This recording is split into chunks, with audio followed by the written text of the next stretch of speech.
Hello दोस्तों, स्वागत है आप सभी का अपने यूट्यूब चैनल पीवी क्लासेज पर। तो दोस्तों देखिए, आज ये वीडियो 10वीं वाले बच्चों के लिए होने वाली है, क्योंकि 10वीं वाले बच्चों से मैं ये कहना चाहता हूँ कि आपके पेपर बहुत नज़दीक आते जा रहे हो और आप क्या कर रहे हो, रटे जा रहे हो। तो मैं आपसे ये कहना चाहता हूँ कि रटने से क्या होगा। जब आप पूरे साल रटे आपने, क्या हुआ, कुछ नहीं होना। तो आप रटो मत, रटना बंद करो और समझना शुरू करो, चीज़ों को समझो, स्मार्ट स्टडी करो। कैसे करोगे?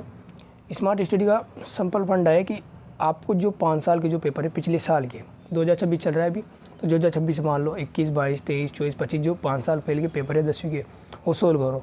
और उन्हीं में से ही मैंने आपके लिए टॉप 20 एमसीक्यूज बनाए हैं अर्थशास्त्र के लिए और पेपर के लिए। यूँ नहीं भाई कहीं से भी उठा के ले लिए हो, इसलिए आप इस वीडियो को देखना, आपको बहुत जानकारी मिलेगी। वीडियो पसंद है तो लाइक करना, चैनल को सब्सक्राइब कर लेना, क्योंकि ऐसी वीडियो मैं आपके लिए हमेशा बनाता रहता हूँ। तो चलिए स्टार्ट करते हैं। तो देखिए दोस्तों, आज हम बात करेंगे टॉप एमसीक्यूज अर्थशास्त्र के क्लास 10 के, ठीक है। तो देख लिए दोस्तों, 2023 में आया है, 2023 में आया हुआ प्रश्न है, शिशु मृत्यु दर अनुपात निकाला जाता है। तो देखिए, पहला ऑप्शन 1000 जीवित बच्चों पर, दूसरा 800 जीवित बच्चों पर, तीसरा 500 जीवित बच्चों पर, 1000 जीवित बच्चों पर। तो आपको पता है शिशु मृत्यु दर किसे कहते हैं? किसी वर्ष में पैदा हुए 1000 बच्चों में से मरने वालों की संख्या, 1 वर्ष से कम वाले उम्र के बच्चों की मरने वाली संख्या। तो 1000 बच्चों, शिशु मृत्यु दर किसे काटते हैं? 1000 बच्चों पर, ठीक है। तो यहाँ पर पहला हो जाएगा 1000 जीवित बच्चों पर, ठीक है। तो चलिए दोस्तों, हम दूसरे क्वेश्चन के बारे में बात करते हैं। दूसरा क्वेश्चन क्या है? निम्नलिखित में से किस राज्य की प्रति व्यक्ति आय सर्वाधिक है? मतलब ये देख लो, 2020 में आया क्वेश्चन। अब आप प्रति व्यक्ति आय जानते हो, मतलब प्रति व्यक्ति आय मतलब जो व्यक्ति कमाता है। प्रति व्यक्ति आय मतलब इनकम किसकी ज़्यादा है, मतलब कौन से राज्य में पैसे ज़्यादा है। तो देखिए, पहला आपके हरियाणा, दूसरा आपका बिहार तो होगा ही नहीं भाई, ठीक होगी, ठीक है। उसके अलावा राजस्थान की भी है, ये भी नहीं है लेकिन इतनी नहीं है। मेघालय नहीं है। हरियाणा की आपने पढ़ा होगा, हरियाणा की सबसे ज़्यादा प्रति व्यक्ति आय है, ठीक है। आपने जो आपकी आर्थिक विकास की समझ है, अर्थशास्त्र में जो किताब पढ़ी है उसमें हरियाणा दे रखा है, हरियाणा होगा, ठीक है। सबसे कम किसकी है?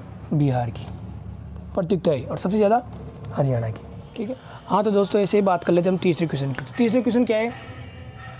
किसी देश के विकास मतलब डेवलपमेंट, देश को निर्धारित करने का आधार है। मतलब किसी देश का जो डेवलपमेंट हो रहा है, किस आधार पर उसे हम निर्धारित कर सकते हैं। जैसे ये 2023 में आया आपका क्वेश्चन है, 2023 में आया आपके। तो देखिए, विकास कैसे मानेंगे भाई, कौन सा देश किस नंबर पे विकास में। तो देखो, पहला देखिए आप ऑप्शन, स्वास्थ्य एवं शिक्षा का स्तर। हाँ भाई, स्वस्थ होंगे तो काम ज़्यादा होगा, और शिक्षित होंगे तो अच्छा काम होगा, अब डेवलपमेंट होगा तो ये तो होगा, ये तो सही है। शिक्षा भी होनी चाहिए, स्वस्थ भी होनी चाहिए। प्रति व्यक्ति आय मतलब इनकम, मतलब आय भी कह सकते हैं, औसत आय कह सकते हैं, औसत आय भी कह सकते हैं, औसत आय भी कह सकते हैं। प्रति व्यक्ति आय मतलब इनकम, अगर जितने पैसे होंगे उतना ही विकास होगा, ठीक है। उसके अलावा व्यक्तियों का साक्षरता दर, साक्षरता मतलब पढ़े लिखे, वही बात हो गई, शिक्षा साक्षरता, ये भी होगा, तीनों सही है। अब यहाँ आ गया ये सभी, इनमें क्या होगा? ये सभी सही होगा, ठीक है, समझ गए। तो देखिए दोस्तों, अब हम बात करेंगे चौथे क्वेश्चन के बारे में। चौथे क्वेश्चन क्या है हमारा? पृथ्वी सम्मेलन निम्न में से किस देश में हुआ था? तो जिन्होंने पढ़ रखा होगा वो तो सीधा सा जवाब दे देंगे, लेकिन बहुत से क्या करेंगे? भारत लगाएंगे कि भाई भारत में हुआ था, भारत की बात चल रही तो भारत में होगा, लेकिन भारत नहीं है दोस्तों, थोड़ा समझो। आपको पता है पृथ्वी सम्मेलन कहाँ हुआ था? ये ब्राज़ील में हुआ था। और ब्राज़ील में भी कहाँ हुआ था? रियो डी जेनेरो में हुआ था भाई। अंतर्राष्ट्रीय पृथ्वी सम्मेलन हुआ था। किस लिए हुआ था? सतत पोषणीय विकास के लिए। किस लिए हुआ था? अंतर्राष्ट्रीय पृथ्वी सम्मेलन हुआ था, ब्राज़ील में हुआ था। कहाँ हुआ था? रियो डी जेनेरो में, सतत पोषणीय विकास के लिए, ठीक है। आपको ऐसे पूछ लेंगे कि सतत पोषणीय विकास कहाँ हुआ था? ब्राज़ील में। कहाँ हुआ था? कौन सा स्थान? Rio de Janeiro. और इसे क्या कहते हैं? एजेंडा 21 में एजेंडा 21 में शामिल किया गया था। ठीक है, उसके बाद बात करेंगे 5 क्वेश्चन के बारे में। देखिए दोस्तों, मतलब कहने के नाम पे तो 20 क्वेश्चन है इंपॉर्टेंट, लेकिन उन क्वेश्चनों में से आपसे अलग टाइप से पूछ लेता हूँ। मैं आपको सब बताऊँगा कि कैसे पूछेंगे। एक क्वेश्चन में हम 2-3 क्वेश्चन कर लेंगे। ठीक है, आप बस इस वीडियो को अंत तक देखते रहना। वीडियो पसंद है तो लाइक करना, चैनल को भी सब्सक्राइब कर लेना, क्योंकि ऐसी वीडियो मैं आपके लिए हमेशा बनाते रहता हूँ। चलो हाँ, तो दोस्तों हम बात करते हैं 5 क्वेश्चन के बारे में। तो 5 क्वेश्चन, केरल हमारे भारत का एक राज्य, केरल में शिशु मृत्यु दर बहुत कम है, मतलब बहुत कम है, बहुत कम बच्चे मर रहे हैं यहाँ पर। इसके लिए उपयुक्त कारण कौन सा है? ये 2000 देख लो भाई, 2020 में आया है, देख लो। मैं ऐसे ही नहीं बता रहा हूँ आपको कि कहीं से बूटा की मान लिया, जो पेपर में आया वही बता रहा हूँ। 2020 में ये क्वेश्चन आ चुका है, भले आप 2020 का पेपर खोल के देख सकते हो, आपको क्वेश्चन मिल जाएगा। ठीक है, तो देख कौन सा कारक है, देख लो। इसकी प्रति व्यक्ति आय उच्चतम है, मतलब यहाँ पर इनकम अधिक है। इससे बच्चे, भाई कोरोना काल में जो बड़े बड़े सेठ लोग थे, उन्होंने अपने बच्चों को कोरोना हो गया, बचाने के लिए पैसा पानी की तरह बहा दिया, लेकिन कोई काम नहीं आया ना। तो पैसे ज़रूरी नहीं है, सुविधा भी तो होनी चाहिए। पैसे देने वाला तो भाई पैसे तो देगा, लेकिन बचेगा ही नहीं, तो फिर पैसा क्या काम का, तो नहीं होगा। केरल सरकार बहुत योग्य है। अरे भाई सरकार का क्या है यार, कल बीजेपी, कल कांग्रेस, परसों डीएपी, कुछ भी, कोई सरकार चेंज होती रहती है, तो सरकार का क्या मतलब है, ये तो नहीं होगा। इसके प्राकृतिक संसाधन पर्याप्त हैं, तो क्या प्रकृति बचा लेगी बच्चों को? नहीं ना, ये भी नहीं होगा। बाद में वहाँ बुनियादी स्वास्थ्य और शैक्षणिक सुविधाओं के पर्याप्त संसाधन हैं। बुनियादी सिद्धांत मतलब शुरू से ध्यान रखा जाता है बच्चों पर, शुरुआत से ध्यान, बुनियादी मतलब शुरुआत से ध्यान, वहाँ पर शुरुआत से ध्यान रखा जाता है बच्चों का। और शैक्षणिक सुविधा मतलब शिक्षित लोग हैं। अब आप जानते हो कि जिसके घर में शिक्षित लोग हैं, शिक्षित है, कोई सी परेशानी आ जाए वो आराम से हल कर लेगा उसको। तो इसका क्या होगा, केरल में शिशु मृत्यु दर बहुत कम है। क्यों? क्योंकि वहाँ पर बुनियादी स्वास्थ्य और शैक्षणिक सुविधाओं के पर्याप्त संसाधन हैं। तो इसका चौथा डी राइट हो जाएगा। ठीक है, तो दोस्तों देखिए छठा क्वेश्चन, इनमें से कौन सा सतत विकास। अब पहले जानो आप सतत विकास क्या होता है। सतत का मतलब होता है लगातार, क्या, लगातार। विकास का मतलब विकास, लगातार विकास। तो लगातार विकास का उद्देश्य, मतलब लगातार विकास कैसे होगा? तो पहला देखो, प्रति व्यक्ति आय में वृद्धि। भाई प्रति व्यक्ति आय यानी आप देख लो पैसे, मतलब इनकम। अब इनकम में वृद्धि होगी तो विकास होगा, लगातार विकास होगा। अब जो इनकम बढ़ेगी जो विकास होगा, ये तो सही है। ठीक है, प्रदूषण में कमी। अब मैंने कह दी पीछे ज़्यादा होना चाहिए, तो यूँ नहीं भाई, प्रदूषण होगा। अगर मान लो प्रदूषण होगा तो जीना क्या दुश्वार हो जाएगा, तो प्रदूषण में कमी, ये भी सही है भाई। प्रदूषण नहीं होगा तो अच्छी ज़िंदगी, विकास होगा। प्राकृतिक संसाधनों का संरक्षण, मतलब प्राकृतिक संसाधन मतलब जैसे पानी, जो भी प्रकृति से प्राप्त हमें चीज़ें मिली है, पानी, पेड़ पौधे, अगर उनका हम बचाव करेंगे तो हमारे लिए अच्छा है, आने वाली पीढ़ी के लिए अच्छा है। अब मान लें हम पानी को वेस्ट करेंगे ऐसे ही, तो आने वाली पीढ़ी क्या पिएंगी? तो प्राकृतिक संसाधनों का संरक्षण भी होना चाहिए। अब इनमें आएगा ये सभी, तो ये सभी। तो दोस्तों देखिए 7वां क्वेश्चन, निम्न में से कौन सा ग्रामीण क्षेत्र में विकास का लक्ष्य है? और ये कब आया? 2022-23 के पेपर में आ चुका है 10वीं के। ठीक है, तो निम्न में से कौन सा ग्रामीण क्षेत्र में विकास का लक्ष्य है, मतलब ग्रामीण क्षेत्र में विकास कैसे होगा दोस्तों, ये देखिए। तो पहला हमारे नियमित कार्य, नियमित यानी रोज़ काम मिले। रोज़ काम मिलेंगे तो क्या होगा? पैसे आएंगे, पैसे आएंगे तो क्या होगा? विकास होगा। ठीक है, उपज की कीमत। अभी देखो गए साल के बहुत से किसानों ने लहसुन भाई, अब लहसुन का क्या भाव नहीं रहा, तो घाटे में चले गए, तो उनका विकास क्या हुआ? डाउन हो गया। लेकिन अगर लहसुन का भाव रहता तो क्या होता? विकास होता। तो उनकी उपज की उसको कीमत मिलती तो क्या होता? विकास होता। सही है। बेहतर मजदूरी, अब मजदूरी मिले, बेहतर मिले, अच्छे पैसे मिले, वही पैसे की बात चल रही है, तीनों जगह पैसे की बात चल रही है, तो क्या विकास होगा? नियमित कार्य होगा तो विकास होगा। अगर उपज की कीमत होगी तो विकास होगा, बेहतर मजदूरी मिलेगी तो विकास होगा। तो ये सभी सही है। ठीक है, तो 7वां क्वेश्चन का क्या हुआ? ग्रामीण क्षेत्र विकास कब होगा? जब ये सभी चीज़ें आपको मिलें। तो दोस्तों हम बात करेंगे 8वें क्वेश्चन की। 8वां क्वेश्चन क्या है? निम्नलिखित में से इनमें से किस राज्य में साक्षरता दर अधिकतम है? तो पहले जान लो कि साक्षरता दर किसे कहते हैं। साक्षरता दर वो होती है कि 5 साल से कम उम्र का बच्चा या 5 साल से अधिक उम्र का बच्चा जो अपना नाम खुद लिख सकता है, उसे क्या कहते हैं? साक्षरता दर। मतलब पढ़ा लिखा हो। अब क्या पंजाब में साक्षरता दर अधिक है? नहीं, पंजाब में तो देखो खाने में आ गया, पंजाब तो खान पान में आ गया, ये नहीं हो सकता, नहीं होगा ये। उसके बाद तमिलनाडु मछली पकड़ने में आ गया। उत्तर प्रदेश में तो भक्त लोग ज़्यादा रहते हैं, देखो वहाँ तो भक्ति आगे। इसका सही अर्थ होगा केरल, क्योंकि हमने बात की थी आगे पहले कि केरल में विकास अधिक, केरल का शिशु मृत्यु दर कम क्यों है, तो वहाँ शैक्षिक स्तर उच्चतम है। तो केरल में क्या साक्षरता दर सबसे अधिक क्या है, कहाँ है, केरल में, तो केरल इसका सही आंसर हो जाएगा। प्यारा सा क्वेश्चन है, मानव विकास रिपोर्ट कौन सी संस्था जारी करती है? तो देखो पहले आपकी UNDP, WHO, IMF या वर्ल्ड बैंक। तो देखिए आपको पता है रिपोर्ट, मानव विकास की रिपोर्ट कौन जारी करती है, पता है आपको? इसका सही अर्थ है, आंसर है UNDP, क्योंकि UNDP आपने पढ़ा होगा विकास में हमारे, तो ये दे रहा है UNDP। और UNDP की फुल फॉर्म भी आपके लिए बहुत ही महत्वपूर्ण है, यूनाइटेड नेशन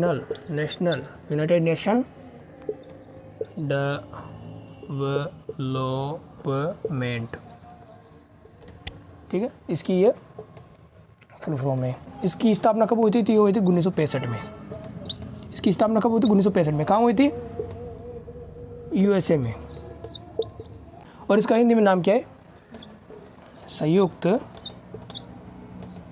संयुक्त राष्ट्र विकास कार्यक्रम।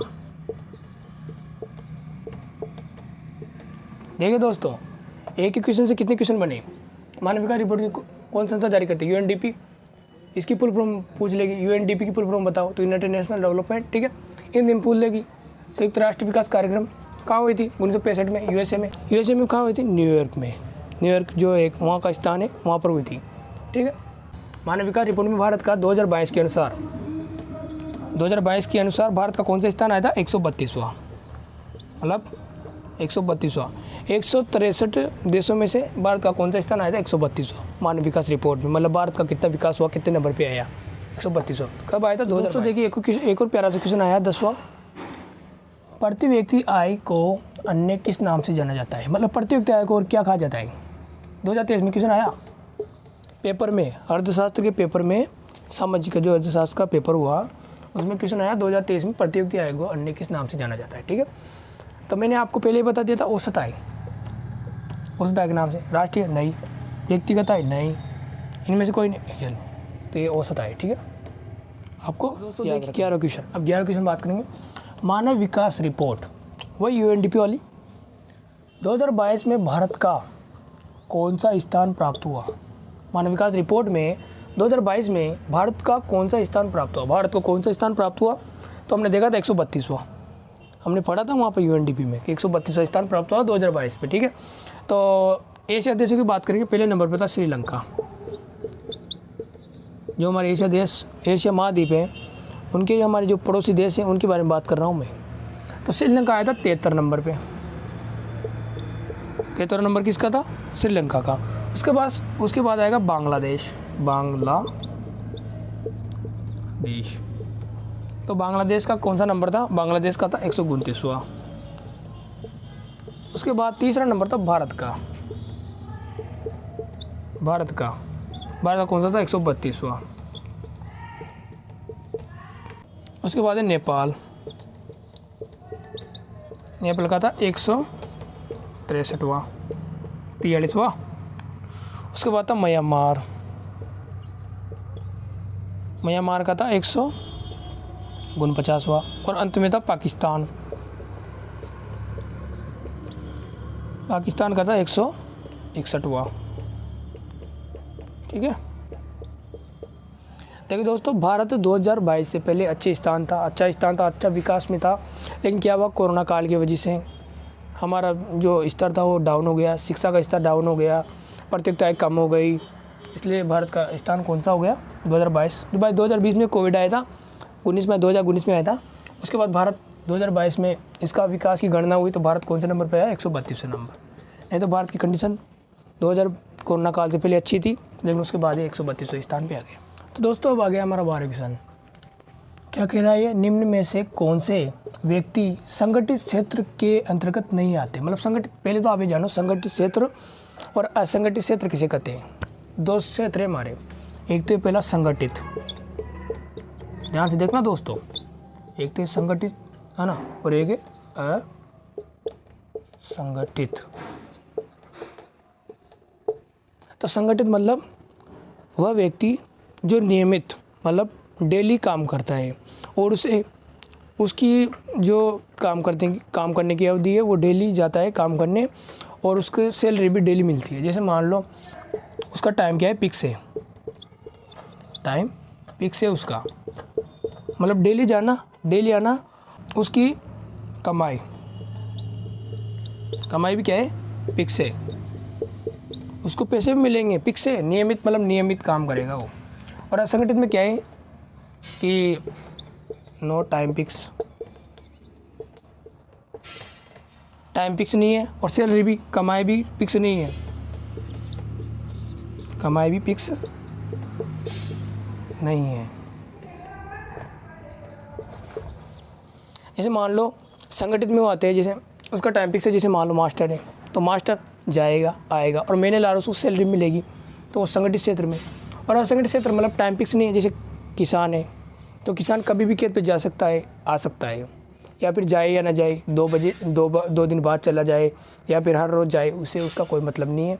और उसको सैलरी मान लो फसल कभी भी बेच सकता है, कभी भी बेच सकता है, जब बेचेगा जब उसकी कमाई आएगी, भाई रोज़ तो नहीं मिलेगा। लेकिन मास्टर क्या है कि मास्टर रोज़ जाएगा आएगा, उसको महीने लार सैलरी मिलेगी।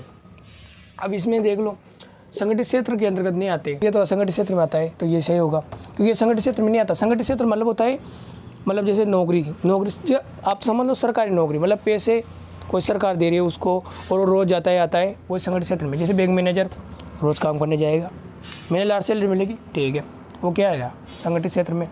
राज्य पुलिस वो भी संगठित क्षेत्र में जाएगा, सैनिक वो भी संगठित क्षेत्र में जाएगा। लेकिन इसे पूछा संगठित क्षेत्र के अंतर्गत नहीं आता, तो ये संगठित क्षेत्र में आते हैं 3, तो ये नहीं आता क्योंकि ये संगठित क्षेत्र में, क्योंकि किसान कभी भी जा सकता है काम करने, कभी भी आ सकता है, उसको सैलरी की कोई आता पता नहीं है, कभी भी आए कभी नहीं आए, ठीक है, ये संगठित क्षेत्र। तो देखो दोस्तों 13वां क्वेश्चन, एक और नया क्वेश्चन आया हमारे पास, द्वितीयक क्षेत्रक को अन्य किस नाम से जाना जाता है?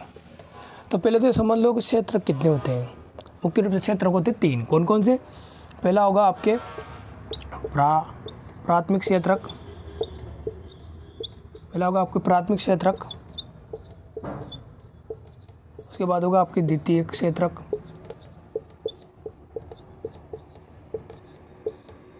द्वितीयक क्षेत्रक, उसके बाद होगा आपके तीसरा तृतीयक क्षेत्रक, ठीक है, अर्थव्यवस्था के आधार पर। प्राथमिक क्षेत्र मतलब कच्चा माल मतलब पहले जैसे मान लो गेहूँ पैदा किया आपने, गेहूँ है तो गेहूँ क्या है, कच्चा माल है, मतलब कृषि आधारित उद्योग आएंगे। प्राथमिक क्षेत्र में क्या आएंगे, कृषि आ गई, मछली पालन आ गया, खनन आ गया, इस पर प्राथमिक क्षेत्र में मुर्गी पालन, पशुपालन सब प्राथमिक क्षेत्र में आएंगे। कच्चा माल है गेहूँ। द्वितीय क्षेत्र में क्या होगा इसका, गेहूँ का क्या होगा, विनिर्माण, मतलब उद्योग में जाएगा गेहूँ तो क्या बनेगा, आटा। इसमें आते हैं कच्चा माल, द्वितीय क्षेत्र में आती है फैक्ट्री में गेहूँ जाने के बाद क्या बनेगा, आटा बनेगा। और इस आटे को मान लो दुकान पे कौन बेचेगा, सेवक, इसमें आती है सेवा क्षेत्र है ये।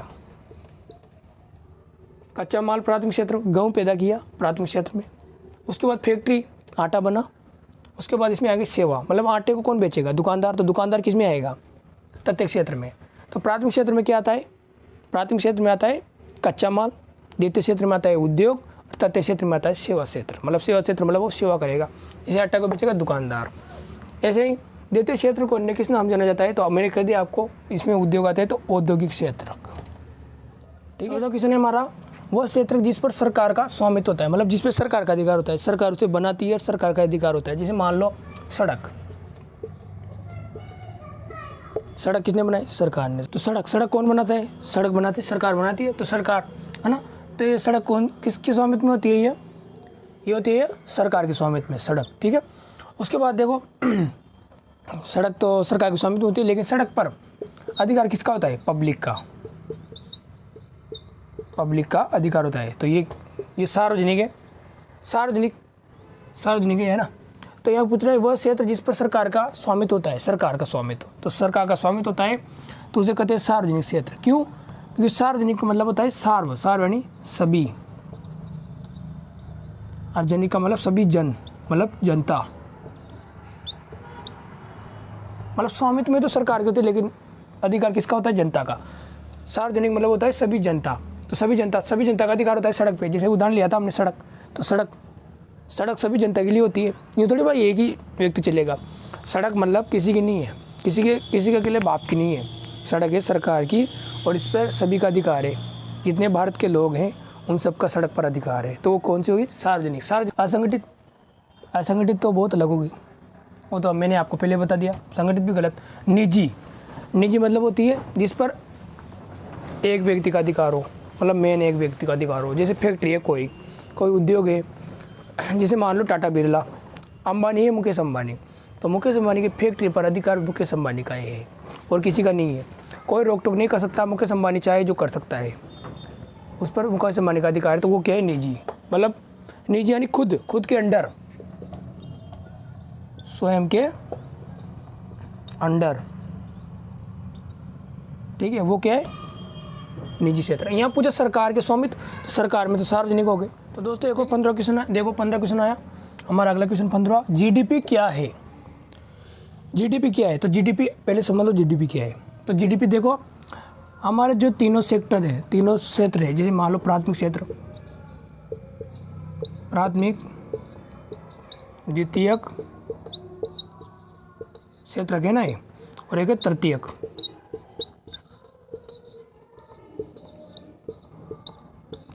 इन तीनों को मिला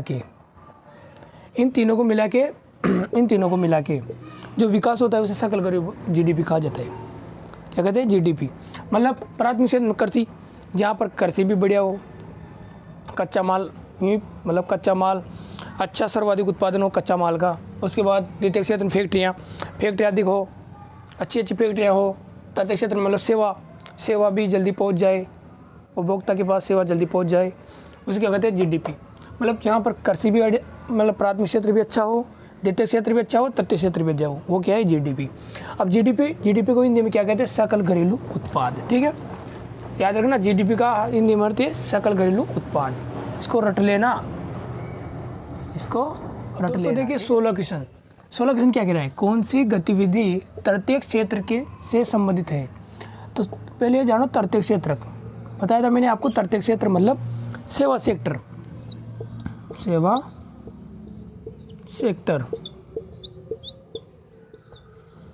सीधी सादी बात है दोस्तों, शॉर्ट एंड स्वीट ये बात है कि जिसमें आपको कोई सेवा देता है, मतलब सर्विस, सेवा सेक्टर। मछली पालन तो मछली पालन तो मछली क्या है? कच्चा माल, प्रकृति से प्राप्त हो। जो चीज़ प्रकृति से प्राप्त हो उसे वो आती है प्राथमिक क्षेत्र के अंतर्गत, और प्रकृति से प्राप्त होगी। जैसे गेहूँ प्रकृति से प्राप्त है, प्रकृति में दे रही है, ठीक है। उसके बाद गेहूँ चला गया फैक्ट्री में क्या हुआ? उसका विनिर्माण, मतलब गेहूँ पिसाया, आटा बना। तो आटा क्या हो गया? द्वितीय क्षेत्र में चला गया, क्योंकि फैक्ट्री में उसका काम हुआ तो द्वितीय क्षेत्र में आ गया। उसके बाद आटे को मान लो कोई दुकानदार बेचेगा, आप आटा लेने जाओगे, दुकानदार आपको देगा, लो भाई साहब, तो क्या आपको सेवा दे रहा है? उसने द्वितीय क्षेत्र से लिया आटा और वो आपको बेच रहा है, तो वो सेवा दे रहा है, तो वो है तृतीय क्षेत्र। ठीक है। अब मछली पालन, तो मछली प्रकृति से प्राप्त है तो प्राथमिक क्षेत्र के अंदर आएगी, ये तो ये नहीं हो सकती। उद्योग द्वितीय क्षेत्र में आएंगे। सेवाएं आएगा, लेकिन बैंक सेवा ये ज़्यादा आएगा, इसमें ये है। प्यारा से क्वेश्चन 17वां, निम्नलिखित में से इनमें से किस वर्ष महात्मा गांधी राष्ट्रीय ग्रामीण रोजगार गारंटी एक्ट को पारित किया गया? मतलब शुरुआत कब की गई? महात्मा गांधी राष्ट्रीय ग्रामीण रोजगार की शुरुआत कब हुई दोस्तों? तो देखिए ये हुई 2005 में। और महात्मा गांधी राष्ट्रीय ग्रामीण रोजगार को क्या कहते हैं? मनरेगा मतलब गड्ढे, मनरेगा। और मनरेगा में क्या होता है दोस्तों? इसमें होता है कि 18 वर्ष से अधिक, 80 प्लस से अधिक उम्र के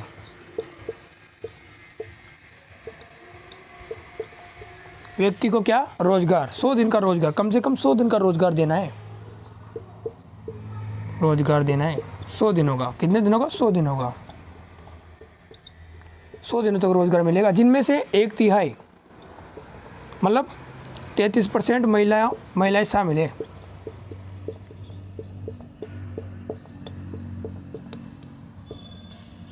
ठीक है दोस्तों, महात्मा गांधी राष्ट्रीय ग्रामीण रोजगार गारंटी एक्ट कब शुरू हुआ? 2005 में। ठीक है, इसका नाम क्या है? मनरेगा।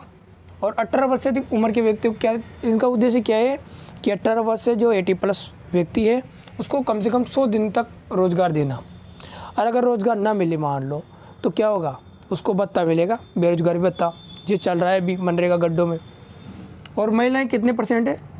33%, जिसमें महिलाएं रहेंगी। 100 में से 33% महिलाएं रहेंगी। ठीक है, अभी देखिए दोस्तों 18वां क्वेश्चन, निम्न में से कौन सा उत्पाद अंतिम उत्पाद है? अंतिम उत्पाद, पहले समझ लो अंतिम उत्पाद किसे कहते हैं। वह उत्पाद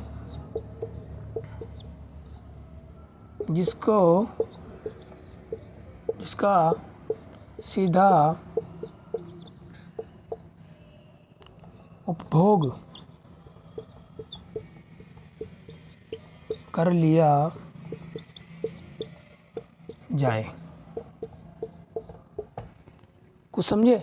जैसे मैं उदाहरण से समझाऊंगा, अभी देखना। जैसे मान लो आटा, तो आटा क्या अंतिम उत्पाद है? जैसे मान लो वह, इसकी परिभाषा वह उत्पाद जिसका सीधा उपभोग कर लिया जाए। तो क्या आप आटे को सीधा खा लोगे क्या? मतलब आटा लिया और सीधा खा लोगे क्या? नहीं खाओगे ना। आटे से क्या होगा? पहले प्रोसेस होगा, पहले आप आटा गूंदोगे, उसके बाद रोटी बनाओगे और उसके बाद सेक के उसको खाओगे। तो सीधा थोड़ी खाया, इसमें तो बहुत प्रक्रिया चली गई, तो ये तो नहीं होगा। उसके बाद बिस्कुट, तो बिस्कुट की बात चल रही है, तो बिस्कुट को तो आप सीधा खा सकते हो, यूँ नहीं भाई उसको गूंदना है, नहीं, बिस्कुट तो पहले से पड़ रहा है, उसको आप खा सकते हो, तो हाँ ये तो होगा। चावल, तो चावल भी वही बात, चावल भी आप बनाओगे तभी तो खाओगे, क्या ऐसे खा लोगे? चावल नहीं होगा, कोई नहीं, सीधा बिस्कुट। इसके बाद देखो दोस्तों 19वां क्वेश्चन, तो 19वां सेवा क्षेत्र।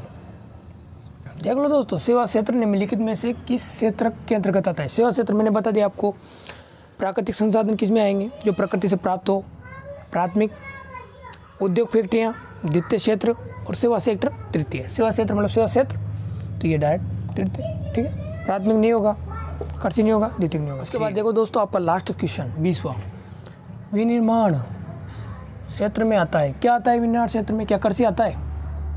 नहीं, ये तो प्राथमिक क्षेत्र में आ गया। विनिर्माण मतलब द्वितीय क्षेत्र।